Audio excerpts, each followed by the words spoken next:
Hello दोस्तों, कैसे हैं आप सभी का हमारे YouTube चैनल लक्ष्य ट्यूटोरियल पर हार्दिक स्वागत है।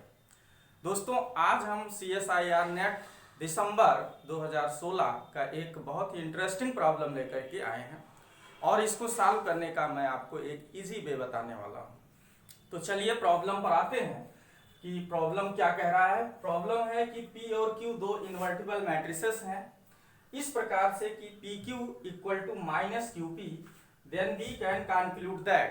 तो हमको चार ऑप्शन दिए गए हैं।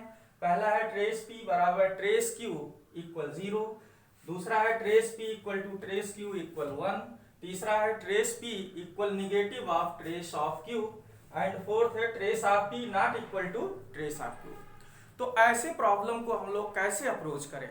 आपको प्रॉब्लम को देख करके लग रहा होगा कि इसमें ट्रेस का बहुत इंपॉर्टेंट रोल होने वाला है। तो सबसे पहले इसके जो बेसिक फैक्ट हैं, मैं बेसिक फैक्ट को रिकॉल कराता हूं। ये क्या है? पहला तो ये है कि अगर ट्रेस सिमिलर मैट्रिक्स के बारे में आपको जानना होगा कि similar matrices have same trace। Similar matrices के पास ट्रेस सेम होता है, डिटर्मिनेंट भी सेम होता है, लेकिन हम डिटर्मिनेंट के बात नहीं करेंगे क्योंकि हमको ट्रेस से रिलेटेड चीजें चाहिए।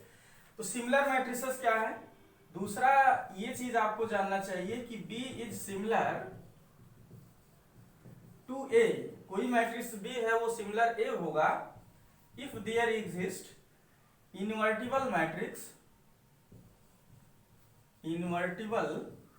matrix P इस प्रकार से कि such that B equal P inverse AP। आप जानते होंगे कि आप पढ़े भी होंगे कि कोई मैट्रिक्स B अगर A के सिमिलर है तो एक इन्वर्टिबल मैट्रिक्स P ऐसा मिलना चाहिए कि B equal to P inverse AP होना चाहिए। ठीक है दोस्तों, ये जो है दो बेसिक फैक्ट अगर आपको पता है तो इस प्रॉब्लम को बहुत इजीली आप बना पाएंगे। तो चलिए हम लोग इसको सॉल्व करते हैं। सॉल्यूशन देखिए, आपको दिया क्या गया है कि P और Q इन्वर्टिबल है, इसको आप लोगों को अंडरलाइन कर देना है।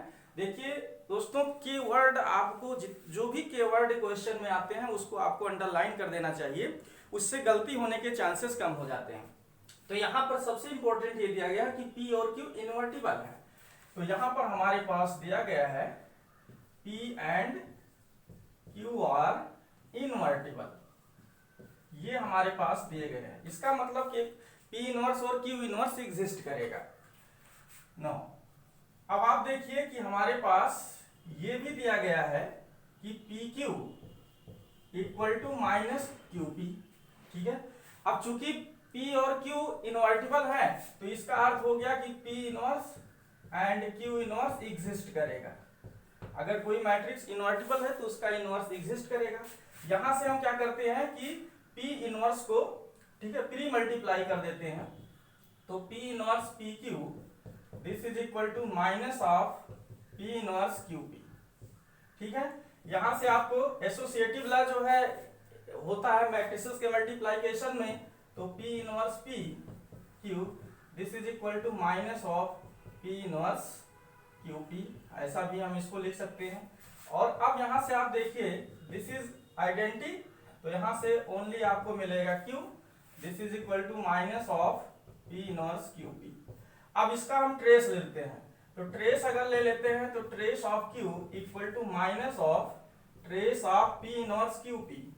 ठीक है, और अब आप देखिए कि P inverse QP is similar to Q। यहाँ पर आप देखिए कि P इनवर्स AP जो भी मैट्रिक्स होगी वो किसके सिमिलर होती है? A के सिमिलर होती है। जैसे हम कह रहे हैं कि B सिमिलर है A के, इसका मतलब कि P इनवर्स AP जो मैट्रिक्स होगी वो A के सिमिलर होगी, और इसी को हम B बोल रहे हैं। तो यहां से हम कह सकते हैं कि दिस इंप्लाइज दैट कि trace of Q equal to minus of trace of Q।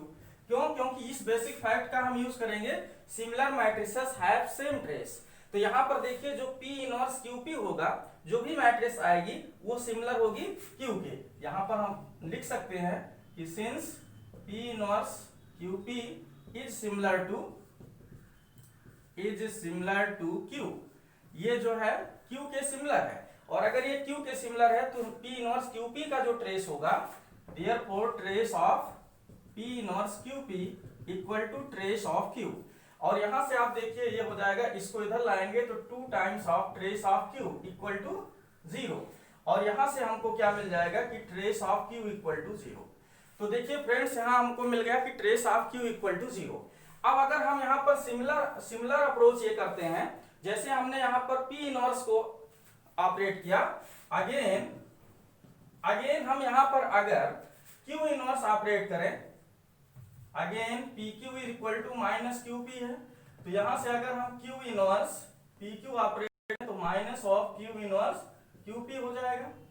और इस अप्रोच को अगर हम करते आए तो जैसे यहाँ पर हमने P इनवर्स को ऑपरेट किया था, वैसे Q इनवर्स को ऑपरेट करेंगे तो इस बार हमको मिल जाएगा trace of P equal to 0। तो यहां से आप देखिए कि हमारे पास trace of P equal to 0 मिला, trace of Q equal to 0 मिला।